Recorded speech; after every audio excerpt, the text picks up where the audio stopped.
In this fourth part of my series on trotting, I want to just talk briefly a bit more about lines for trotting.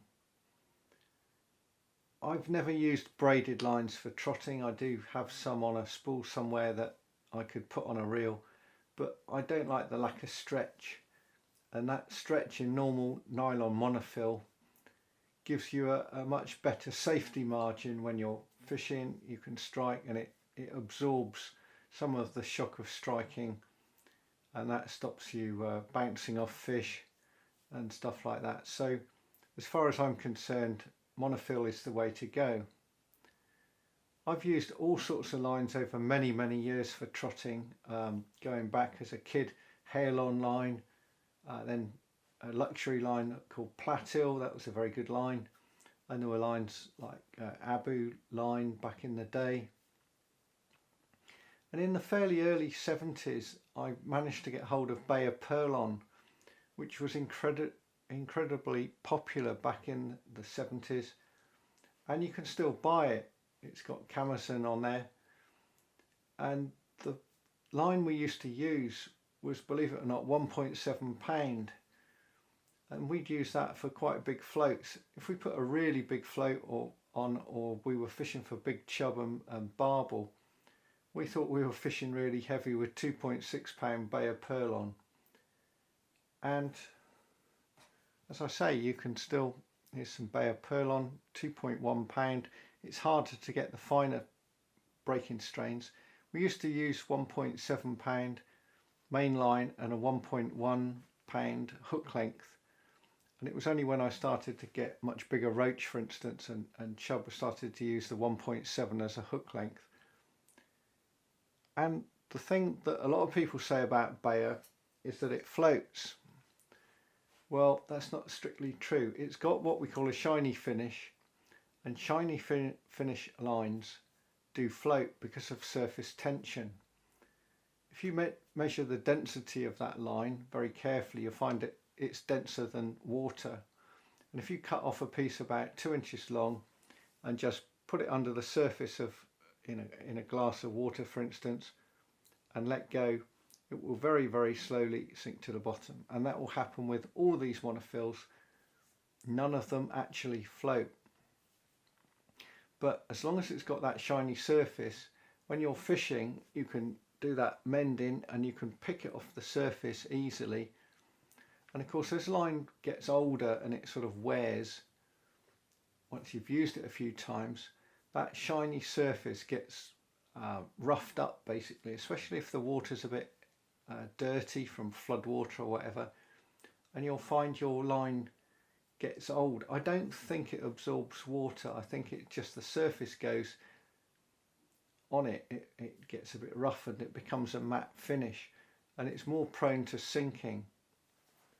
And the line that people always call a sinking line, which is Maxima Chameleon, has always been advocated as a sinking line for fishing the waggler, but that will float as well as long as it's fairly new, but it will cut under the water, and that's got a matte finish.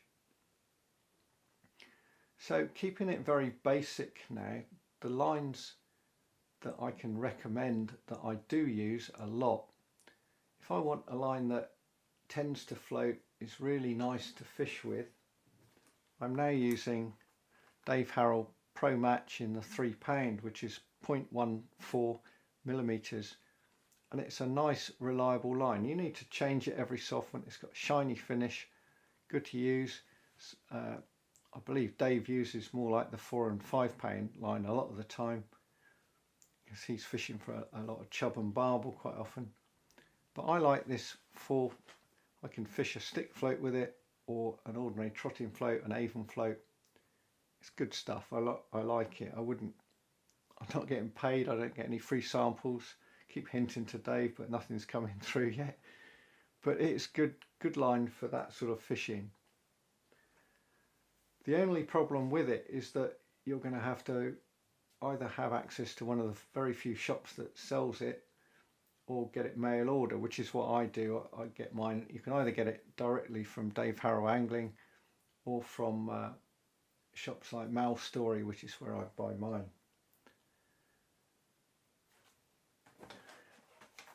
Although Maxima, it says £2, the thickness, and it says 0.12 millimeters, is very, very similar, because when it comes to real lines, the thicknesses are often understated to the Dave Harrell line. And although it says £2, it actually breaks at just under £3.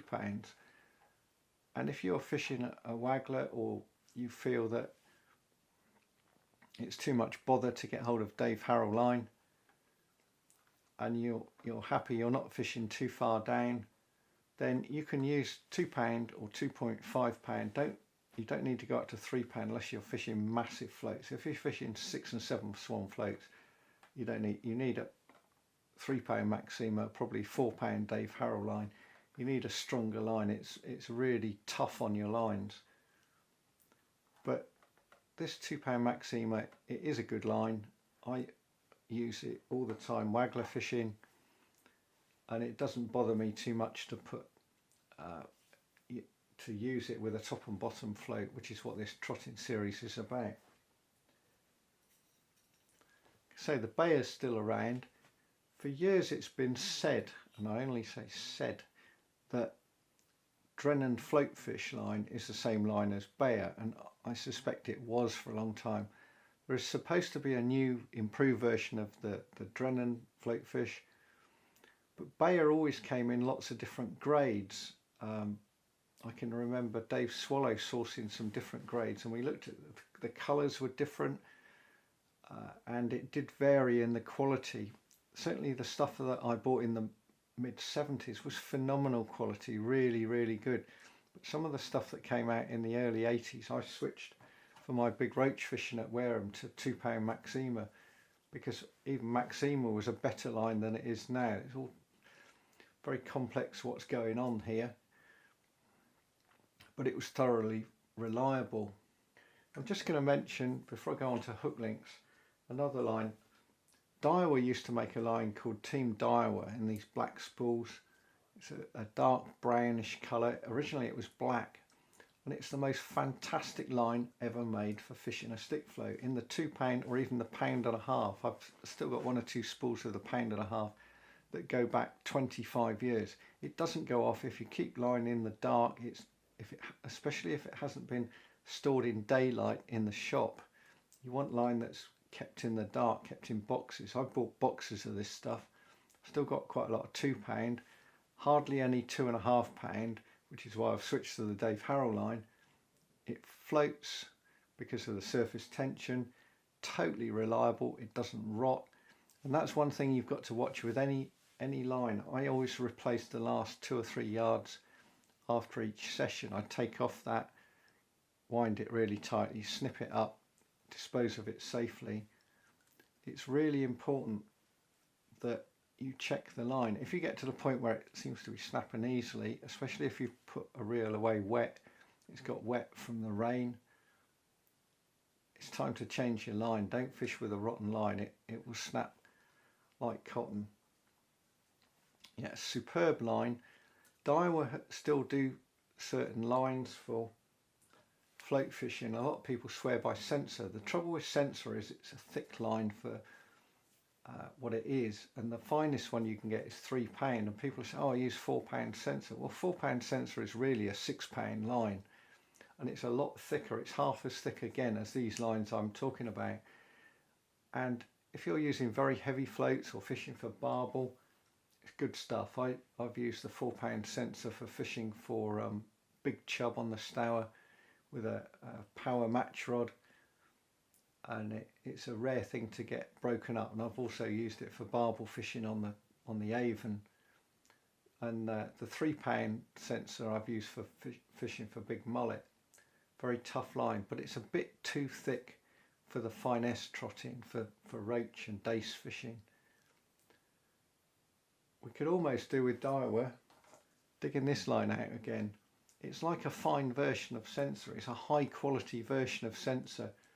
They've done, I think, a match winner line, which is okay for hook length, but I found it didn't last very long as a real line. It seemed to wear out and go rotten fairly fast. Not bad as a hook link. And talking of hook lengths, I've used all sorts of lines as hook lengths. There was a line called Ignesti Special, an Italian line that was around sort of 20 or 30 years ago, and I stocked up on it, but I found that after 20 years some of the spools went off very badly and it became rotten, really useless, and I had to throw them away. So I've had to find a substitute, and the one I use is Reflow Power. The thing about Reflow Power, this says 0.10 millimeters. It tends to be understated in its actual diameter. It's a strong line, it's very reliable, but you have to say, actually that's, if it's the fine ones, the 0.08, 0.09, 0.10, it's at least 0.01 millimeters understated. You would need a very high quality micrometer to measure it. I've got a vernier gauge which is similar, not as accurate as a really top quality micrometer, which is going to cost you probably £200 for one that's actually any good. You can buy very cheap ones that they're not that accurate. But as long as you know that, so if you really want a 0.10, get 0.09, and then on the thicker lines, and we're talking about trotting, so we're only on about that then goes 0.10, 0.11, then it jumps 0.13, 0.15, 0.17. You don't get the even numbers there after 0.10. So if you're fishing a 0.14 reel line, you'd fish a 0.13 hook length as the maximum. Otherwise you're going to end up with a stronger hook length than your main line. So if you have to pull for a break, you might lose the float, not just the hook. So that's what that's about. With lines, it is a matter of keeping it simple.